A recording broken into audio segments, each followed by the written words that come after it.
जैसे ही आपका मोटिवेशन कम होता है फिर आप उस काम को करना बंद कर देते हैं। तो मैं अपने आप को उस लेवल तक लेके जाना चाहता हूँ जिस लेवल तक एक्चुअली में मैं जाना चाहता हूँ। अगर तुम आलसी हो तो डिसिप्लिन होना तो मतलब भूल जाओ, क्योंकि एक ही काम को लगातार रिपीट करना होता है और दैट इज द टास्क ना, दैट इज द टास्क। वही तो हम सीखने आए हैं, वही तो हम करने आए हैं। अगर आप उसी पाथ को फॉलो नहीं करोगे देन आई थिंक कुछ भी कहना या करना सब बेकार है।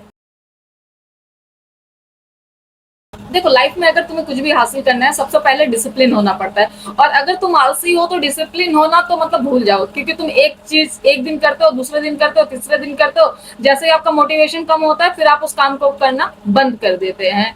देखो अगर आप वो इंसान हो ना जो सोचता है कि मैं डिसिप्लिन हो जाऊं, मैं कुछ करूं, मैं अपने जीवन से कुछ चाहता हूं, मैं अपने लाइफ में कुछ बनना चाहता हूं, मैं ऐसे ही मतलब नहीं रहना चाहता, मैं अपने आप को उस लेवल तक लेके जाना चाहता हूँ जिस लेवल तक एक्चुअली में मैं जाना चाहता हूँ। और उसके लिए सबको पता है कि हर एक वीडियो में यही बताया जाता है कि हमें डिसिप्लिन होना पड़ता है, डिसिप्लिन होना पड़ता है, रेगुलर होना पड़ता है। किसी भी काम को करने के लिए हमें उस फेज से गुजरना पड़ता है जहां पे कि बोरियत हो जाती है, क्योंकि एक ही काम को लगातार रिपीट करना होता है और दैट इज द टास्क ना, दैट इज द टास्क। वही तो हम सीखने आए हैं, वही तो हम करने आए हैं। अगर आप उसी पाथ को फॉलो नहीं करोगे देन आई थिंक कुछ भी कहना या करना सब बेकार है।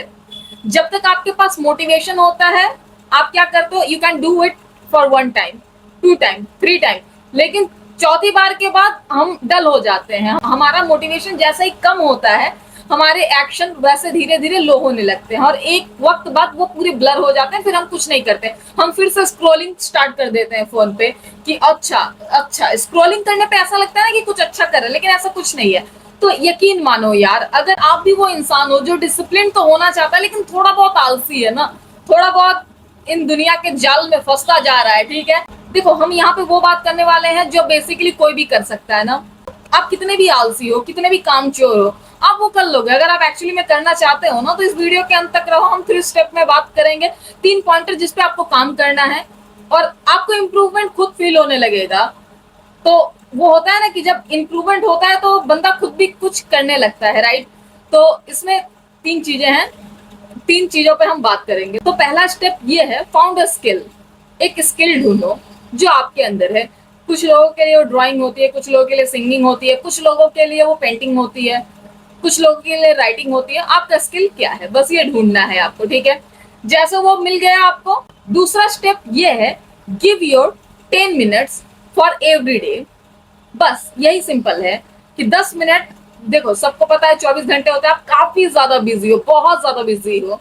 मतलब सपोज करो कि आप बिजनेसमैन हो, मतलब एक आलसी इंसान बिजनेसमैन ही होता है, मतलब वो काफी ज्यादा बिजी रहता है, उसे उसे पता भी नहीं होता वो किस काम के लिए बिजी है, लेकिन वो घंटों घंटों बिजी रहता है, स्क्रोलिंग करता है, फोन चलाता है, सोशल मीडिया।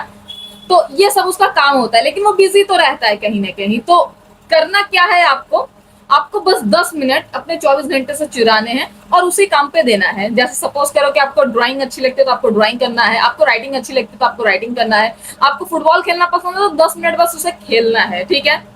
आपको ऐसी कोई भी एक्टिविटी जो आपके स्किल है आपको उसे ढूंढना है, उसके ऊपर आपको 10 मिनट काम करना है। तीसरा जो स्टेप है वो मोस्ट इंपॉर्टेंट है, वो ये है, don't skip for 30 days. Don't skip for 30 days. इसे आपको लगातार 30 दिनों तक करना है और आपको इससे बोर नहीं होना है, लगातार करते रहना है। स्किल सोचा है जिसके ऊपर आपको काम करना है, उसे विदाउट स्किप किए आपको 10 मिनट तक लगातार उसके ऊपर वर्क करना है। 1 2 3 4 ऐसे करके पूरा 30 दिनों तक आपको काम करना है। Don't skip it, don't skip it, and thanks me later.